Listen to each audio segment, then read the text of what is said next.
ஏன்டா அவனை எலிய பிடிக்க சொன்னா பிடிக்காம இப்படி படுத்து கிடந்தா என்னடா அர்த்தம்? பிடிக்க முடியாதுன்னு அர்த்தம். கேட்குற மாதிரி கேள்வி படா. கடவுள் எனக்கு ஏதாச்சும் நல்லது பண்ணுவாருன்னு நான் காத்திருக்கிறதும், நான் ஏதாச்சும் முயற்சி பண்ணுவேன்னு கடவுள் காத்திருக்கிறதும், இப்படியே நாங்க 2 பேரும் காத்திருந்தே காலத்தை கழிச்சிருவோம் போல இருக்கு.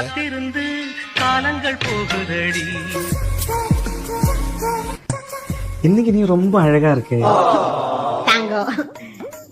உனக்கு என்ன மாதிரி கொஞ்சம் அழகு இருந்திருந்தா நானும் இது சொல்லிருக்கலாம்ல. அது பரவாயில்ல, நீ என்ன மாதிரி பொய்யே சொல்லு.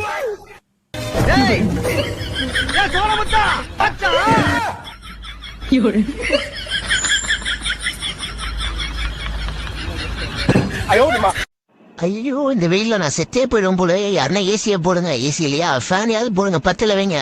ஐயோ, ஃபேன்ல இருக்கிறதே 3 தானா? சரி வச்சு தொலைங்க. 3 கஷ்டப்படுற மக்களை எல்லாம் காப்பாத்தலாம்னு தான் நினைச்சேன். படிச்சு முடிச்ச படம் தெரிஞ்சிச்சு என்னை காப்பாத்துறதே கஷ்டம்.